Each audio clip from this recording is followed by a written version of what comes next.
En domingos anteriores ya vimos que por medio del mensaje del Evangelio Cristo nos llama a convertirnos a Él, o sea, a responder con verdadera fe, con la única fe que realmente salva y con un genuino arrepentimiento de nuestro pecado y de nuestro estilo de vida sin Cristo.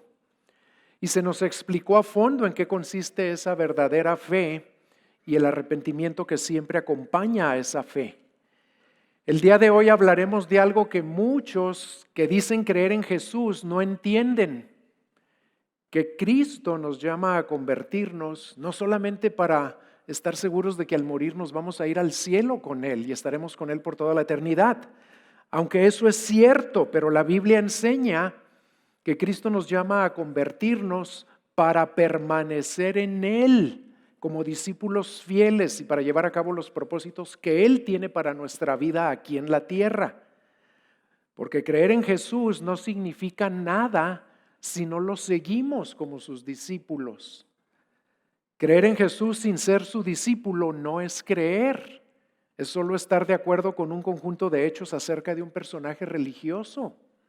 Hoy veremos que cuando una persona declara tener fe en Cristo, esa persona también declara estar comprometida a seguir a Cristo y a permanecer en Cristo. La clara enseñanza de Jesucristo es que la fe en Él significa seguirlo a Él. Pues la palabra discípulo siempre tiene que ver con seguir a alguien y no nada más con creer en ese alguien. Hoy hablaremos de la característica fundamental de un verdadero discípulo y de las principales evidencias de que lo es. El mensaje de hoy se titula Permaneciendo en Cristo como sus discípulos. Y el texto será lo que acabamos de leer, Juan 15, del 1 al 16. Y como podemos ver al leer este texto, la palabra que más resalta o la característica que de inmediato resalta en ese texto es que un discípulo permanece en Cristo y Cristo en él. Este va a ser mi primer punto. Un discípulo permanece en Cristo y Cristo en él. En los versículos 1 al 3, el Señor usa la analogía de una vid y de las ramas o sarmientos para explicar lo importante que es mantener una relación íntima, estar siempre conectados a Él si es que nos llamamos discípulos de Cristo. Lo dice así, dice, yo soy la vid verdadera y mi Padre es el viñador.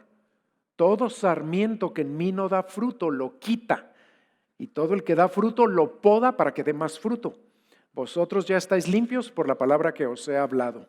Aquí noten que el Señor se presenta a sí mismo como la vid verdadera y lo hace para establecer un contraste entre Él y entre el pueblo de Israel. Porque en el pueblo de Israel, en el Antiguo Testamento, el pueblo de Israel también es la vid que Dios plantó, pero nunca dieron el fruto que Dios pedía de ellos. Por eso el Señor aquí dice, yo soy la vid verdadera, la que realmente da fruto. Y si alguien quiere ser parte del pueblo de Dios que da fruto, lo que Cristo está implicando aquí es que la única manera de ser parte de ese pueblo de Dios que da fruto es que estemos conectados a Él, como está un sarmiento a la vid. Y luego en los versículos 4 al 7, el Señor nos explica la esencia, la característica fundamental de lo que significa estar unido a Él. Dice así, 4 al 7, permaneced en mí y yo en vosotros. Como el sarmiento no puede dar fruto por sí mismo si no permanece en la vid, así tampoco vosotros si no permanecéis en mí. Yo soy la vid, vosotros los sarmientos. El que permanece en mí y yo en él, ese da mucho fruto, porque separados de mí nada podéis hacer. Si alguno no permanece en mí, es echado fuera como un sarmiento y se seca y los recogen y los echan al fuego y se queman. Si permanecéis en mí y mis palabras permanecen en vosotros, pedid lo que queráis y os será hecho. Es obvio que por la manera como el Señor lo está enfatizando aquí, porque noten que usa una misma palabra 7 veces en 3 versículos. Es obvio que lo que el Señor nos quiere comunicar es que la característica fundamental de un verdadero discípulo de Cristo es que es alguien que permanece en Cristo y Cristo en él. Permanecer en él es absolutamente necesario para que un seguidor dé fruto. Así lo dice en el versículo 4. Y en el 5 Jesús afirma que el que permanece en Cristo y Cristo en él dará mucho fruto. Pero también advierte que separado de él nada podrá hacer. Y peor aún, en el versículo 6 habla de las terribles consecuencias de no permanecer, cuando dice que esos sarmientos se secarán y serán echados al fuego y se quemarán. Y luego en el versículo 8 declara que 2 cosas importantes suceden cuando un discípulo da mucho fruto. La primera cosa es que el Padre es glorificado y esa persona demuestra, es la segunda cosa, esa persona demuestra que en realidad es un verdadero discípulo de Jesús. Ahora, ¿qué implica o qué quiere decir esto de que una persona está permaneciendo en él? Pues implica que la vida de aquel a quien está conectado, la vida de Jesucristo, que es el camino, la verdad y la vida, se va a manifestar a través de esa persona para que esta persona pueda dar el fruto que Dios quiere que su vida produzca. Y más adelante vamos a hablar en mayor detalle de lo que es ese fruto. Pero también hay que notar otro aspecto muy importante de lo que significa permanecer en Cristo o ser un auténtico discípulo. Véanlo ahí en el versículo 7. Si permanecéis en mí y mis palabras permanecen en vosotros, pedid lo que queráis y os será hecho. Lo que esto significa es que una persona no puede permanecer en Cristo o ser un seguidor fiel de Cristo si las palabras de Cristo no permanecen en esa persona. Es decir, si esa persona no se alimenta continuamente de la palabra de Dios para creerla, para vivir de acuerdo a ella, para que este libro sea lo que gobierna su vida. Entender esto muy bien es muy importante. ¿Saben para qué, hermanos? Para que ninguna persona se engañe a sí misma creyendo o pensando que está permaneciendo en Cristo solamente porque cree que Cristo es el Hijo de Dios. Porque hay muchas personas que creen que Cristo es el Hijo de Dios, pero no permanecen en Cristo. O que no se engañe a sí misma pensando que sí permanece porque además de creer que Cristo es el Hijo de Dios, también cree que Cristo vino a morir por los pecados de los seres humanos, o cree incluso que Cristo resucitó de los muertos. Y hay algunos de esos que creen todo eso, pero que no permanecen en Cristo y que incluso van a la iglesia regularmente, pero nunca se alimentan de su palabra. Y aquí Jesús está diciendo que no es suficiente solo con creer, sino que hay que permanecer en su palabra. El Señor quiere que esto nos quede bien claro. Y por eso aquí en Juan 15:7 está básicamente repitiendo algo que ya les había aclarado a otros judíos el Señor. A judíos que estaban engañados porque creían que eran seguidores de Cristo cuando en realidad no lo eran. Véanlo conmigo ahí en Juan 8:31 y 32. El Señor les dijo así, les dijo a judíos, fíjense quién se los dijo. Esto Jesús dijo a judíos que habían creído en Él. Si vosotros permanecéis en mi palabra, verdaderamente sois mis discípulos y conoceréis la verdad y la verdad los hará libres. Y si siguiéramos leyendo el capítulo 8 de Juan, veríamos que esas personas para nada permanecieron en la palabra de Cristo. Entonces no habían creído como un verdadero discípulo. Si seguimos leyendo adelante, vemos que se ofendieron simplemente porque el Señor les dijo que conocerían la verdad y que la verdad los haría libres. Luego le rezongaron ahí al Señor y le dijeron, pues ¿por qué nos dices que nos hará libres si nosotros no somos esclavos de nadie? Y el Señor les empezó a explicar que eran esclavos de su pecado, y estos hombres que decían que creían en Él, hasta quisieron agarrar piedras para empezar a apedrearlo. Entonces hay que permanecer en la palabra de Cristo, si es que realmente decimos ser discípulos de Él. El Señor aquí está hablando, y fíjense que ahí usó también la misma palabra, hablando de esa característica fundamental de un verdadero discípulo, permanecer. Y aquí el Señor en Juan 8 no se refirió a sí mismo como la vid, sino que de una manera franca y sencilla les dijo a los judíos, les aclaró a esos judíos que decían que creían en Él, que ese creer no es suficiente para ser un verdadero discípulo y que solo aquellos que permanecen en todas sus palabras serán sus discípulos. El Señor consideró necesario explicar esto en aquellos días y nosotros también lo tenemos que explicar en estos días, porque tanto entonces como ahora hay personas engañadas, y a lo mejor algunas de ellas me están escuchando aquí ahorita, o algunas están escuchando este mensaje por medio de la transmisión en línea y están engañadas porque afirman que tienen fe en Cristo, que son de Cristo, pero no permanecen en su palabra, no perseveran en alimentarse. Su vida no es gobernada por lo que dice Jesús, lo que aconseja Jesús, lo que le agrada a Jesús, lo que promete Jesús. Un ejemplo muy sencillo de alguien que no sería un verdadero discípulo sería una persona que en estos tiempos, un ejemplo muy actual, en estos tiempos de pandemia dijera, pues yo sí creo en el Señor Jesús, ¿verdad? Y creo en su palabra, pero ya no me voy a congregar porque hay riesgo de que me llegue a infectar. Entonces ya no me vuelvo a congregar. Mientras haya pandemia, yo no me congrego. ¿Será eso permanecer en la palabra de Cristo? Cuando la palabra de Cristo dice, y no dejen de congregarse, como algunos tienen por costumbre.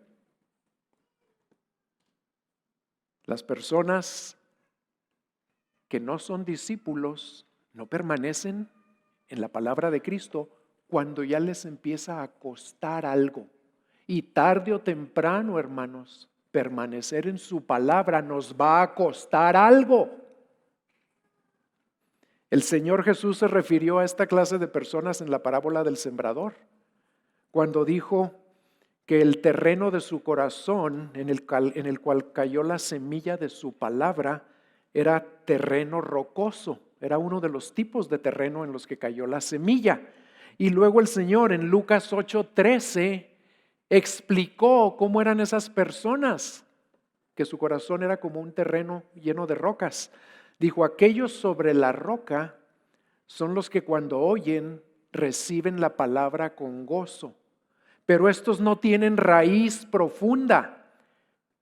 Y escuchen esta frase, creen por algún tiempo y en el momento de la tentación sucumben. En otras Biblias dice, y en el momento de la prueba se apartan. ¿De qué se apartan? De la palabra que fue sembrada en ellos, que es la palabra de Cristo. Y si se apartan y no permanecen, ¿qué demuestran de inmediato? Pues demuestran que no son verdaderos discípulos, porque el verdadero discípulo permanece en las palabras de Cristo. O también esas personas pueden ser de los que su corazón es un terreno donde hay espinos, de los cuales también el Señor explicó cómo son en Lucas 8:14, ahí en el siguiente versículo. Y dijo así, y la semilla, que es su palabra, la semilla que cayó entre los espinos, estos son los que han oído y al continuar su camino son ahogados por las preocupaciones, por las riquezas y por los placeres de la vida. Y su fruto no madura. Su fruto no es fruto bueno. Entonces no son discípulos.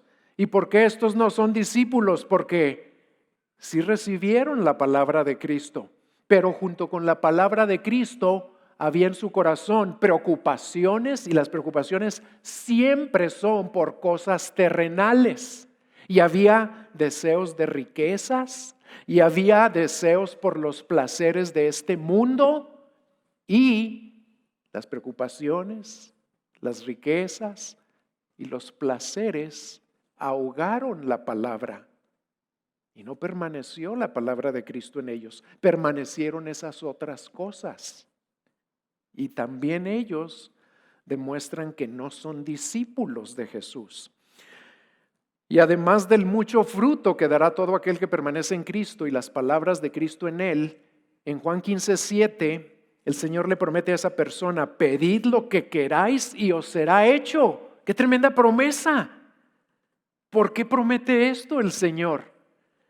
Pues la razón por la que hace esta grandiosa promesa es porque los que permanecen en Cristo y las palabras de Cristo permanecen en ellos, siempre van a pedir de acuerdo a la voluntad de Dios. Siempre van a pedir lo que Cristo desea, lo que le agrada a Cristo, y no van a andar pidiendo cosas para fines egoístas. Por eso el Señor les promete que lo que pidan se les concederá, les será hecho. Y luego en los versículos 9 al 16, el Señor nos enseña 3 maneras específicas en las que se manifiesta la permanencia en Él, o 3 evidencias que demuestran que una persona realmente es un discípulo de Jesús. Vamos a ver cuáles son esas 3 evidencias principales. La primera es una amorosa obediencia a su palabra. Y subrayen esa palabra amorosa. Una amorosa obediencia a su palabra. Vean cómo dicen los versículos 9 al 11. Como el Padre me ha amado, así también yo os he amado. Permaneced en mi amor. Si guardáis mis mandamientos, permaneceréis en mi amor, así como yo he guardado los mandamientos de mi Padre y permanezco en su amor. Estas cosas os he hablado para que mi gozo esté en vosotros y vuestro gozo sea perfecto. Lo que aquí nos dice el Señor Jesús es que el permanecer en Él, que debe caracterizar la vida de todo discípulo verdadero, no se refiere solamente a creer en Él, a leer su palabra, a memorizarnos la Biblia. Se refiere más bien a permanecer amándolo. ¿Y por qué? Pues porque, como dice ahí, porque Él ya nos amó como el Padre lo ama a Él. Esa es la primera cosa a la que se refiere. Pero también se refiere a demostrar que lo amamos por medio de nuestra obediencia a sus mandamientos. Hermanos, esta es la única manera bíblica de demostrar que amamos a Jesucristo, viviendo en obediencia a lo que Él nos manda, guardando su palabra. Por eso en el versículo 10 nos lo dice bien clarito: si guardáis mis mandamientos, permaneceréis en mi amor, así como yo he guardado los mandamientos de mi Padre y permanezco en su amor. Y el Señor ya nos acababa de decir eso mismo en el último versículo del capítulo 14, véanlo ahí. Pero a veces leemos muy rápido y entramos a otro capítulo y no nos ponemos a fijarnos bien en lo que nos está enseñando el Señor. Vean cómo nos repite las cosas. Como lo dijo ahí en Juan 14:31, lo dijo así: pero para que el mundo sepa que yo amo al Padre, y como el Padre me mandó, así hago. ¿Cómo sabrá el mundo que tú y yo amamos a Jesucristo? Pues de la misma manera en que el mundo supo que Él amaba al Padre. ¿Y cuál es esa manera? Si hacemos lo que Él nos manda. No hay otra manera de demostrar que lo amamos. Y además de demostrar que lo amamos, si lo obedecemos, hacer lo que Él nos manda demuestra que somos sus seguidores y sus siervos. Porque a veces usamos la palabra Señor, Señor de una manera muy ligera. Y esa palabra tiene implicaciones tremendas. No debemos decirle al Señor Jesucristo Señor si no estamos dispuestos a acatar su voluntad y si su palabra no tiene autoridad sobre nuestras vidas, la más alta autoridad. El Señor mismo les advirtió de esto a las multitudes en el Sermón del Monte. Vean ahí en Lucas 6:46. Les dijo: ¿y por qué me llamáis Señor, Señor, y no hacéis lo que yo digo? Así son muchos que se consideran discípulos de Jesús y le dicen Señor, Señor, pero no permanecen en su palabra y menos la hacen. Es importante notar y es importante que insistamos en esto. Ya lo hemos hablado anteriormente en otros mensajes, pero es muy importante, hermanos, porque se nos olvida con facilidad. ¿Y de qué estoy hablando? Estoy hablando del hecho de que aquí el Señor Jesucristo está conectando la obediencia al amor. En el capítulo anterior, Juan 14, el Señor ya había hecho esa misma conexión. 3 veces había conectado el amor a Él con la obediencia a Él. Véanlo ahí conmigo, en Juan 14, 21. Si me amáis, guardaréis mis mandamientos. Juan 14, 15. Y luego Juan 14, 21. El que tiene mis mandamientos y los guarda, ese es el que me ama. Y luego en Juan 14, 23, Jesús respondió y le dijo: si alguno me ama, guardará mi palabra. Y ya no quise poner el versículo 24, pero ahí lo dice de manera negativa. Otra vez en el 24 dice: el que no me ama, no guarda mi palabra. Jesús espera que sus verdaderos discípulos lo amen y que ese amor los lleve o los mueva a obedecer sus mandamientos, porque la clara enseñanza del Señor es que amor por Él produce obediencia a Él. Amor por Cristo es lo único que va a producir en tu vida y en mi vida o en la vida de cualquier discípulo obediencia duradera a Cristo. Porque si tú ahorita lo estás obedeciendo pero no por amor, no va a durar mucho tu obediencia, te lo aseguro. Y si nos repite esto tantas veces, ¿por qué? Siempre que vean que el Señor nos repite algo en la Biblia, quiere decir que eso es muy importante. Con 2 veces que lo dijera ya sería importante. Imagínense cuando lo repite 4 veces en un mismo capítulo, y como les voy a demostrar en un momento, no nada más en este capítulo de Juan, lo repite a través de toda la Biblia. Esta conexión entre la obediencia a Cristo y el amor por Cristo aparece en toda la Escritura. ¿Y saben por qué aparece? ¿Por qué Dios quiere que nos quede bien claro? Porque lo que nos quiere enseñar aquí es que al Señor Jesucristo le importa no nada más la obediencia de sus discípulos. ¿Saben qué le importa también? La motivación, la razón por la que le obedecemos. Un reproche muy frecuente que el Señor les hacía a los israelitas por medio de los profetas era que los israelitas le obedecían en cumplir los rituales externos del pacto. Muchos de los mandatos que les pedía lo obedecían muy bien. Iban al templo cada año, sacrificaban ahí a sus animalitos, traían sus diezmos, sus ofrendas, cantaban los cánticos de aquellos tiempos, etc. Pero el Señor les reprocha muchas veces que su corazón no estaba con Él porque no lo amaban. De hecho, en Mateo 15, versículos 7 y 8, el Señor reprendió de una manera bien dura a los escribas y fariseos, que eran de las personas más, entre comillas, obedientes de aquellos días. Eran los que más se sabían la Biblia y obedecían cosas externas. Fíjense lo que les dijo el Señor ahí. Les aplicó una profecía de Isaías directamente a ellos y les dijo: hipócritas, bien profetizó Isaías de vosotros cuando dijo: Este pueblo con los labios me honra, pero su corazón está lejos de mí. Y no nada más lejos, muy lejos de mí.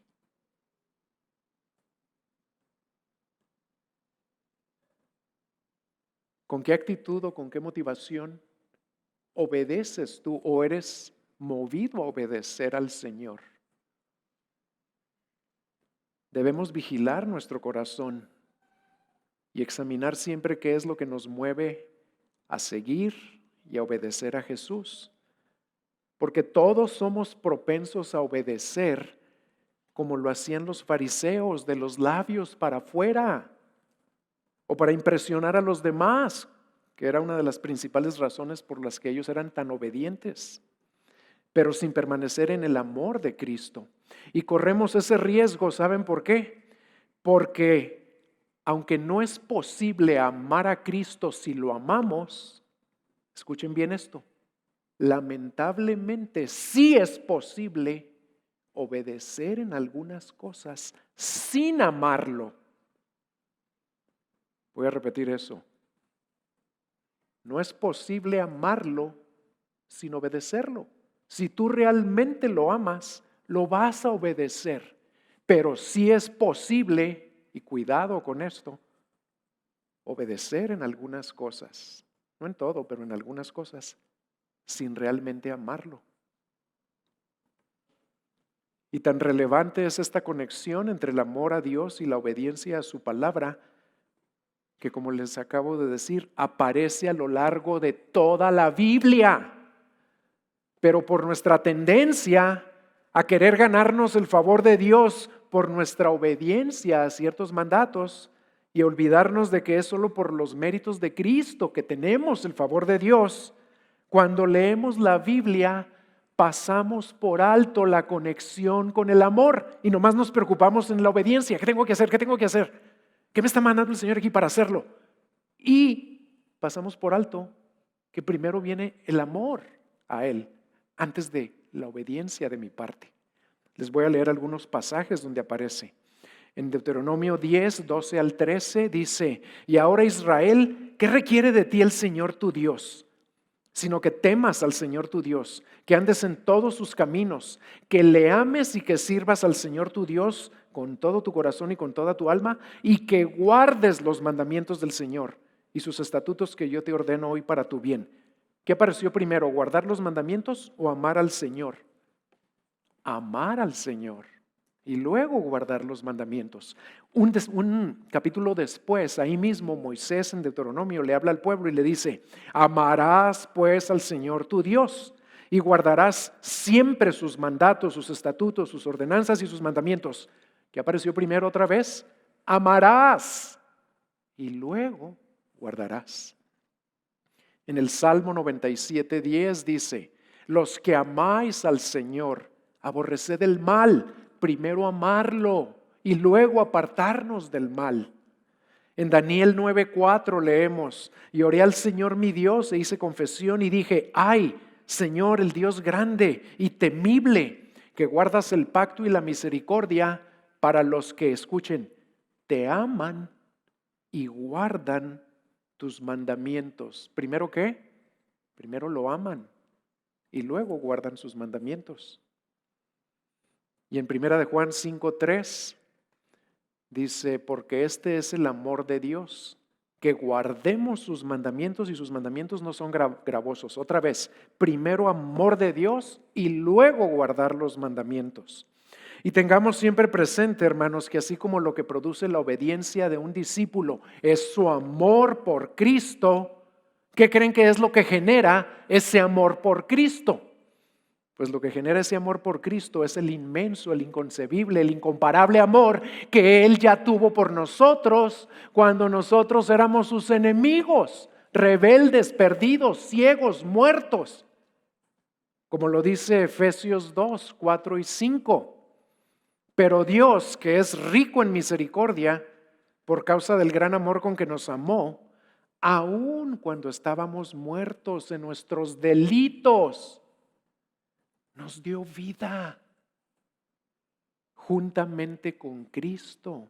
Por gracia habéis sido salvados En otras palabras, un verdadero discípulo ama a Cristo porque Cristo decidió amarlo a Él primero y con un amor que no tiene igual.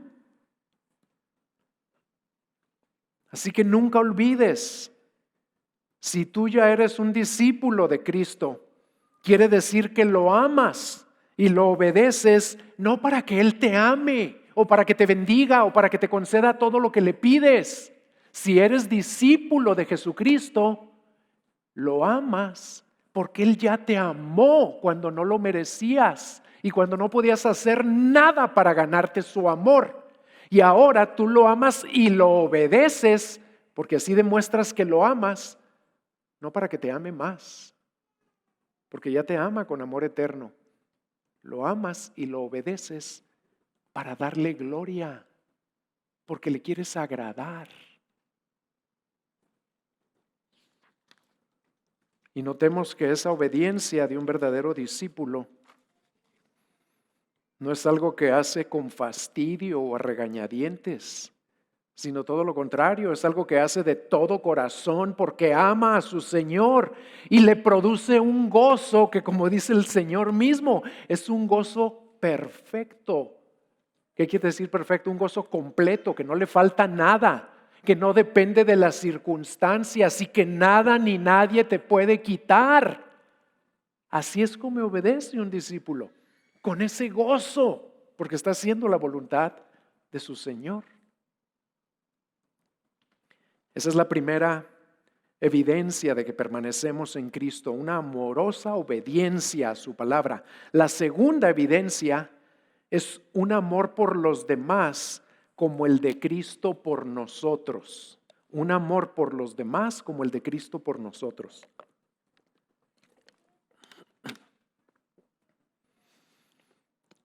En los versículos 12 al 14, el Señor sigue hablando y ahora dice: este es mi mandamiento, que os améis los unos a los otros, así como yo os he amado.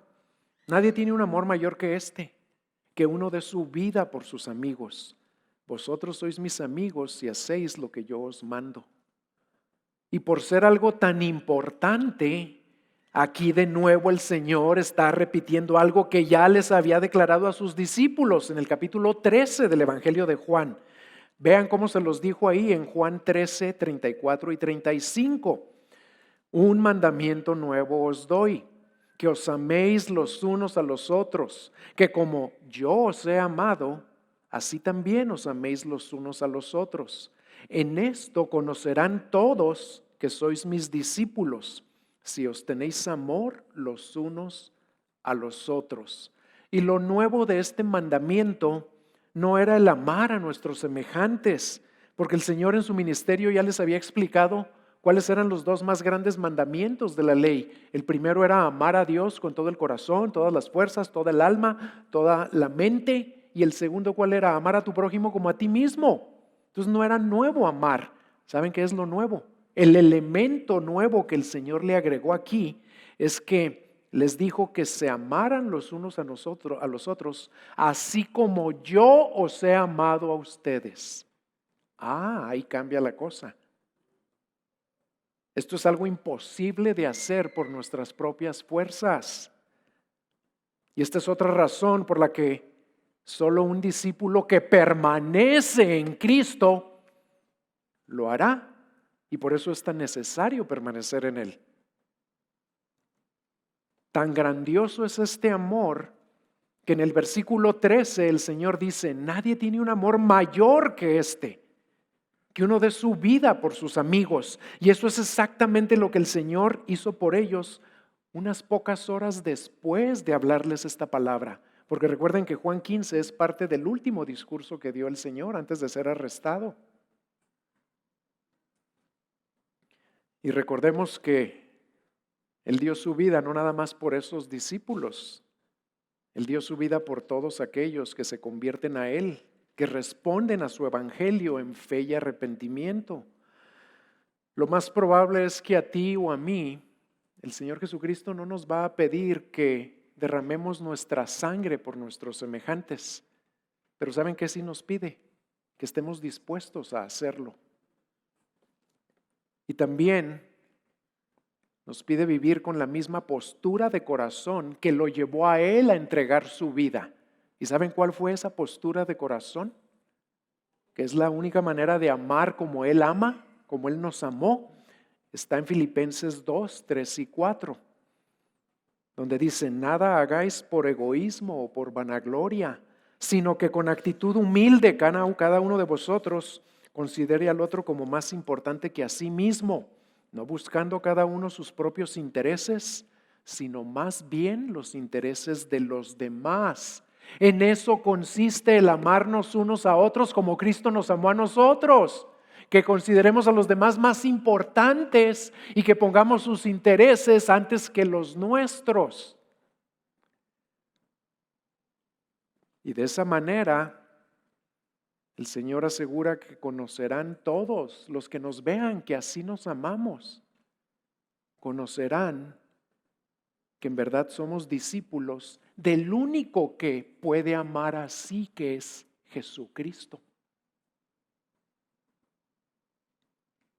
Y además, al vivir en obediencia a esto, permaneciendo en Él, Cristo nos concede otro privilegio que en el Antiguo Testamento nada más le concedió a 2 personas, a Abraham y a Moisés. Nos va a llamar amigos. Si tú y yo decimos que somos de Cristo, debemos estarnos preguntando: ¿cómo amo a mis semejantes? ¿En qué pienso primero? ¿En sus intereses, en sus necesidades o en las mías? ¿Los pongo a ellos antes que a mí mismo? ¿Los considero más importantes que yo? Esa es una manera radical de amar, totalmente contraria a la naturaleza humana. No podemos amar así si no permanecemos en aquel que ama de esa manera, que es Cristo. Esa es la segunda evidencia. Vamos a la tercera y con esto voy a terminar. La tercera evidencia de que estamos permaneciendo en Cristo y Él en nosotros es una vida que da fruto para el reino de Cristo. En el versículo 2 de este capítulo 15, el Señor había dicho que todo sarmiento que en mí no da fruto lo quita, y todo el que da fruto lo poda. No porque no esté dando fruto, fíjense, ya dijo que da fruto, pero ahora lo poda. Quiere decir que en algunas ocasiones a lo mejor ya hay fruto en nuestras vidas, pero el Señor va a podarnos, quiere decir que va a permitir cosas difíciles en nuestras vidas para que demos más fruto. Y en el versículo 5 agregó: yo soy la vid, vosotros los sarmientos, el que permanece en mí y yo en él, ese da mucho fruto. Noten que el fruto que dará todo aquel discípulo de Jesús que permanece en él es un fruto que va en aumento. Primero dijo da fruto, después dice que lo poda para que dé más fruto y luego mucho fruto. Y en el versículo 16 el Señor agrega que dar ese mucho fruto es uno de los propósitos para los cuales Él escogió a sus discípulos. Ahí dice así: vosotros no me escogisteis a mí, sino que yo los escogí a ustedes y los designé para que vayan y den fruto y que su fruto permanezca. Este fruto es un concepto muy amplio en el Nuevo Testamento y abarca varias cosas. Abarca, por ejemplo, las cualidades del carácter de Cristo que se van a manifestar en sus verdaderos discípulos y que son lo que en Gálatas 5, 22 y 23, no lo lean, se conoce como el fruto del Espíritu, que consiste en ¿qué? En amor, gozo, paz, paciencia, benignidad, bondad, fe, mansedumbre, templanza. Esas algunas personas les llaman los 9 gajos del fruto del Espíritu. 9 cosas, 9 virtudes o cualidades que van a ser evidentes en la vida de una persona que permanece en Cristo. Eso es parte del fruto que va a dar. Pero también en Filipenses 1:11, ese fruto abarca una vida o una conducta recta. Un discípulo de Jesús no vive como el resto del mundo. Vean cómo dice ahí, dice, llenos del fruto de justicia, que es por medio de Jesucristo para la gloria y alabanza de Dios. Y también ese fruto abarca una vida en la que abunda la alabanza a Dios. Como dice en Hebreos 13:15, por tanto, ofrezcamos continuamente mediante Él, todo es mediante Cristo, sacrificio de alabanza a Dios, es decir, el fruto de labios que confiesan su nombre.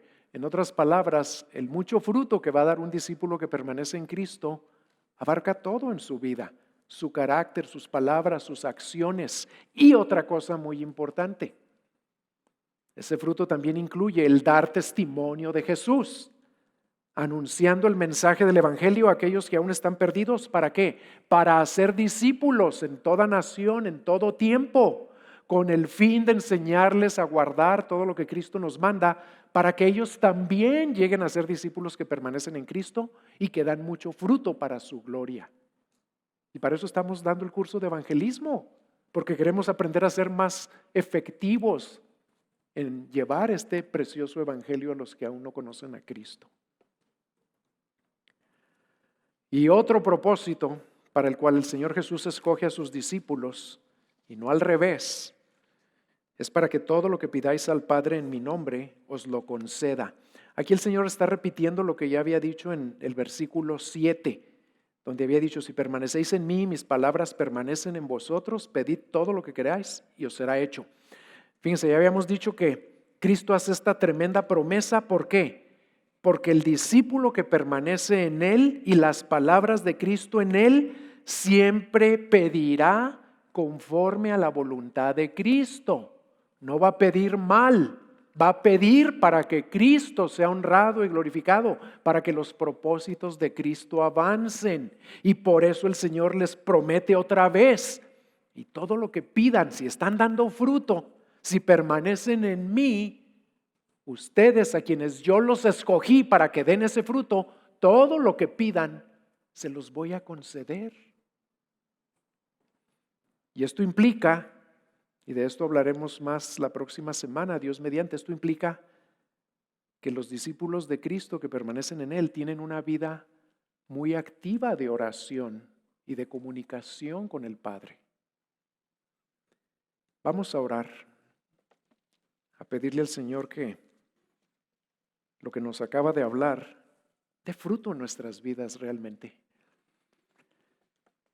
Señor, gracias por hablarnos de una manera tan clara por medio de tu palabra.